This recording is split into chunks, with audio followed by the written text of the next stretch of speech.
Hi everyone! I've been wondering something. What's matter? I don't mean what's wrong. I'm talking about the term matter, which is anything that has mass and takes up space. If something has mass, you can measure it. What are some things you can measure that take up space? Let's take a moment and think about it.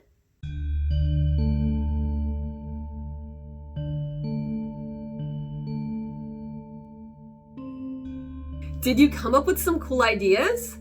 Yes, pretty much everything you can think of is a form of matter. Cars, shoes, ice cream, kitty cats, they all have mass and take up space. But what about air? You can't see it. Would this count? Let's blow up this balloon and see.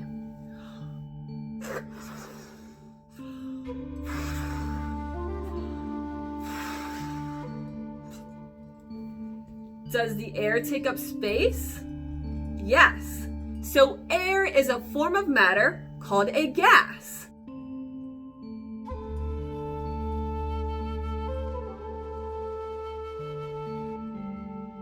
What about this glass of water?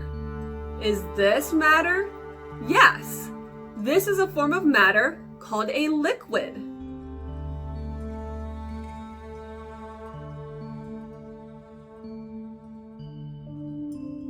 What about this book? Yes, it takes up space, and this is a form of matter called a solid.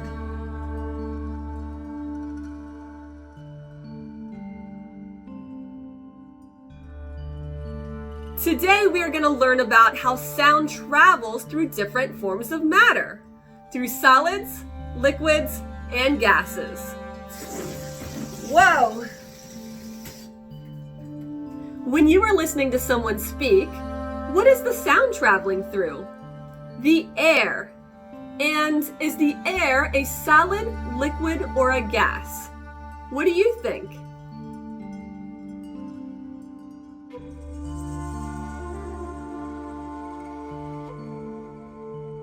The air is a gas. In fact, it's a gas that always surrounds us. So we hear sound traveling through a gas all the time. Have you ever heard sound move through a liquid? Raise your hand if you have. Raise your hand if you haven't yet. Well, have you ever been swimming? Next time you're at a swimming pool or in a bathtub, let the water cover your ears and see if anything changes with what you hear.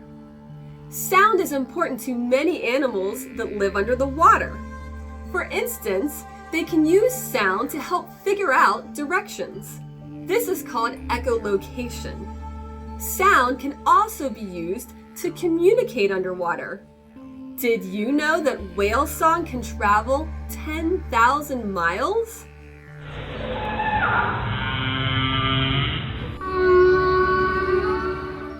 What about solids?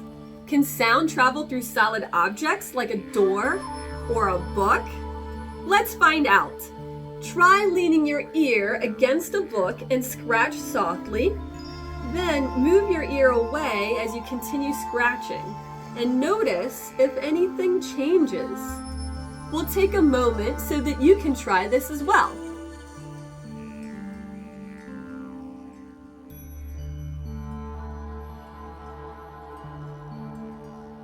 What were your results? Did it seem louder when your ear was pressed against the book? Yes, that's because sound travels very well through solids.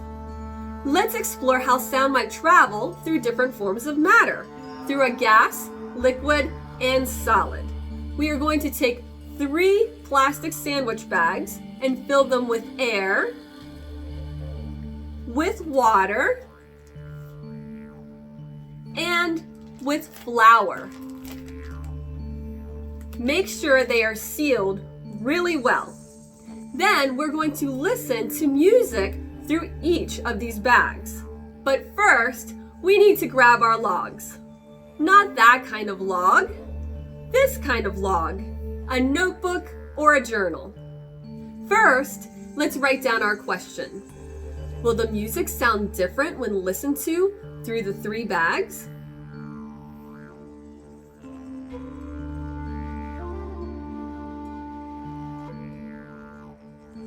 Now let's make our hypothesis, which is our prediction or our guess about what will happen. If you think the sound will be the same through each of the three bags, you can simply write no.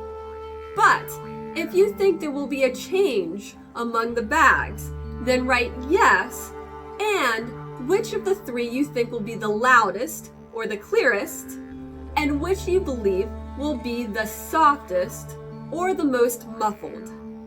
Let's take a moment to write down our hypothesis. We'll also want to write down each of the three forms of matter with a dash next to it, like this.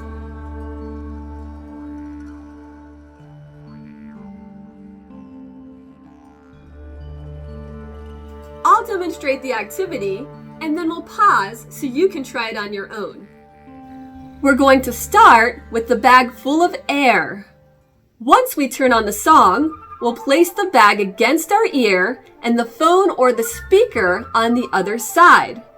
It's important to pay really close attention to what the music sounds like and how clearly you can hear it. We will do the same thing with the bag full of water. Notice if the quality of the sound changes when you switch bags. Finally, we'll test the bag full of flour. Feel free to repeat as many times as necessary to test your hypothesis. Now it's time to record our results. If you noticed no change in the way the music sounded, you can write no changes in your log. If you hear a change, write the word loudest or clearest in your log next to the corresponding type of matter, air, water, or flour. Do the same thing using the word softest or most muffled. While you're working on this, I'll do the same.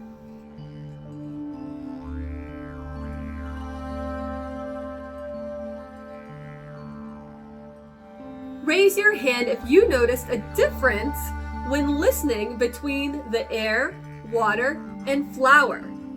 Me too. For me, the sound was clearer and louder while listening through the flour than the other two materials. And listening through the air, it was the softest and least clear. How about you? Were your results similar or different?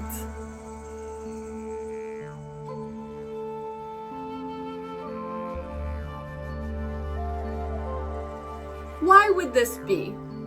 Why would music sound different passing through solids, liquids, and gases? The speed at which sound travels depends in part on how close the particles are together. And in solids, particles are really close together. In liquids, particles are further apart, which is why liquids can move so freely. In gases, they're even farther apart. So, sound travels much more quickly through solids than through liquids or gases. What is a particle, you might ask? A particle is a minute or teeny tiny portion of matter. When particles are closer together, they transmit sound vibrations faster. One way to visualize this is to take dominoes and make 3 lines. In the first line, the dominoes are spaced close together. In the second line, they're spaced further apart, and in the last line, they're spaced even further apart.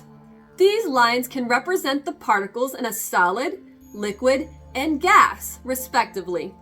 We will use a ruler to knock over the first domino in each line at the exact same time.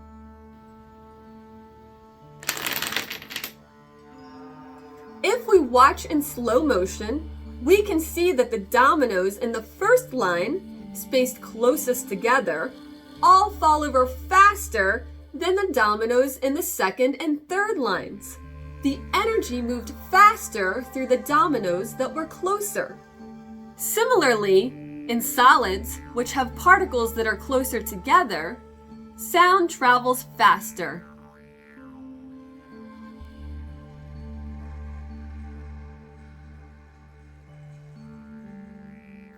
Here's a fun DIY project for you to try on your own.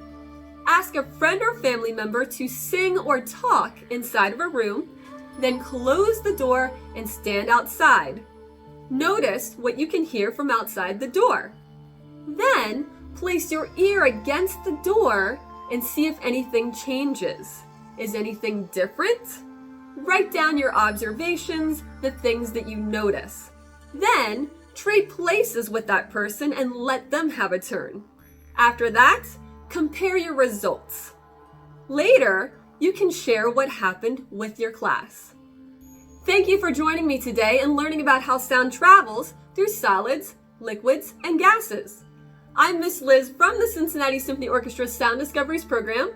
See you soon!